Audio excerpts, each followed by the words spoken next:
तो नमस्कार दोस्तों, मैं सूरज सिंह रज डिजिटल लाइन से। तो उस दिन हमने बेसिक चीज़ सीखी थी एक्सेल के बारे में कि बेसिक से हम उसमें कैसे वर्क करते हैं। जैसे कुछ बच्चे होते हैं उनका कंप्यूटर का बेसिक भी नहीं पता होता है, तो कंप्यूटर का जब हमें बेसिक नहीं पता होता है तो ऐसा लगता है कि जैसे ये चीज़ें करना ना बहुत ही ज़्यादा कठिन है। लेकिन ऐसा कुछ नहीं है। देखो, हम किसी चीज़ को जब सीखते हैं ना तो वो चीज़ हमें ज़रूर आएगी। जब हम सीखने की कोशिश करेंगे तो ऐसा है नहीं कि वो हमें ना आए, ठीक है। तो एक्सेल में हमें जो मैंने उस दिन पार्ट 1 डाला था उसमें मैंने बेसिक चीज़ें बताई थी कि सीट वगैरह कैसे तैयार करते हैं, ये सारा कुछ बताया था। आज मैं आपको उसके आगे का वर्क बताऊंगा, एक पूरी कंप्लीट सीट बना के दिखाऊंगा, ठीक है। तो रेडी है आप लोग? चलो चलते हैं हमारे कंप्यूटर की स्क्रीन की ओर। तो ये हम आ गए हैं अपनी एक्सेल की सीट पर। तो जैसे कि मैंने आपको पार्ट 1 में बताया था कि बेसिक चीज़ें जैसे रो कॉलम वगैरह कैसे हम तैयार करते हैं, उसके बाद आज मैं आपको बताऊंगा आगे की सीट वगैरह कैसे बनाते हैं, ठीक है। तो ये देखिए आगे की सीट है हमारी, पूरी कंप्लीट सीट है एक। ये देखिए एक कंपनी की सीट है, अटारी इंडिया के नाम से बनी हुई है। तो इस सीट को कैसे बनाया है, टोटल कैसे वर्क किया गया, वो सारा कुछ मैं आपको बता दूं। देखो, फर्स्ट में जब भी कोई, जैसे मान लीजिए कि आप किसी कंपनी में काम करते हो या किसी शॉप पे काम करते हो या मतलब कहीं भी, देखो जितने भी डाटा एंट्री के वर्क होते हैं, तो डाटा एंट्री के वर्क में यही होता है कि डाटा एंट्री में वर्कर्स ने प्रेजेंट, मतलब ये तो एक वर्कर सीट बनी हुई है। मान लीजिए आपको किसी कोई भी सामान वगैरह आता है आपकी कंपनी में, बाहर जाता है ट्रांसपोर्ट वगैरह का, तो उसकी एक सीट बनाना। मेरी मतलब ये है कि जो भी डेटा है उसको कॉपी या किताब में ना लिख करके हम आजकल क्या है कि कंप्यूटर पर सेव करते हैं अपना डाटा। तो उस डाटा को कहाँ रखते हैं, कैसे रखते हैं? एक्सेल के अंदर एक सीट बना करके पूरे डेटा को हम रखते हैं। चाहे वो जैसे मान लीजिए पेमेंट सीट बनानी है तो पेमेंट सीट के लिए भी ऐसे ही हमें बनाना होता है एक्सेल के अंदर। तो इसी को हम डाटा एंट्री का वर्क बोलते हैं, ठीक है। तो जैसे कि मान लीजिए ये एक वर्कर सीट बनी हुई है जो है सामने आपके, ये अटारी इंडिया के नाम से। तो ये सीरियल नंबर है, इसमें सीरियल नंबर 1 2 3 4 पड़े हुए हैं। Worker name, present, absent, daily amount, total amount, P F, grand total, ठीक है। अब जैसे मान लीजिए यहाँ पर होता है कोई, जैसे मान लीजिए सामान वगैरह की होती है, तो यहाँ पर product name, product price, total amount उसका, जीएसटी, ये ऐसे इस तरीके के कॉलम हम बना सकते हैं, ठीक है।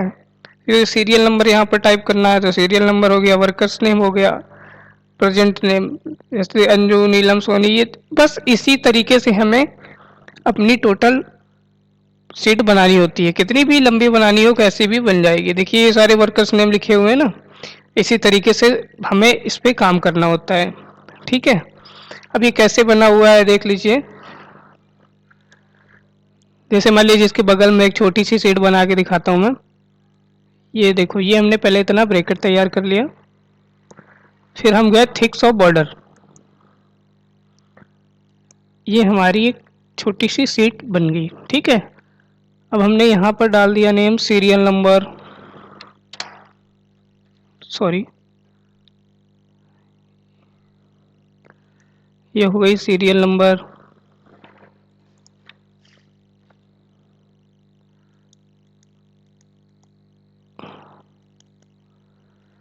अब यहाँ पर डालेंगे प्रोडक्ट नेम,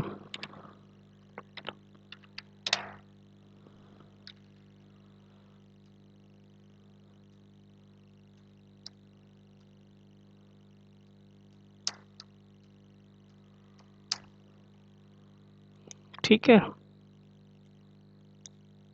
अब हम डालेंगे यहाँ पर प्राइस, जी हमारा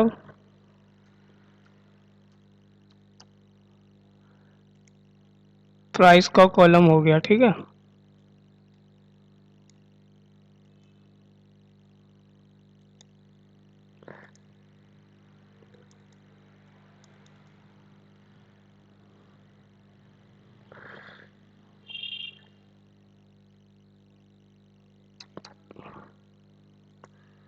क्वांटिटी,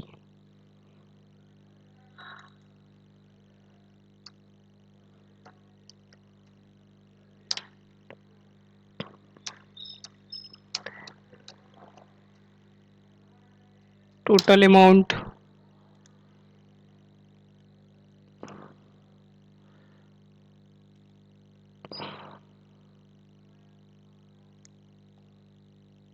इसे कर लेते हैं थिक्स ऑफ बॉर्डर। ये हमारा थिक्स ऑफ बॉर्डर हो गया, ठीक है।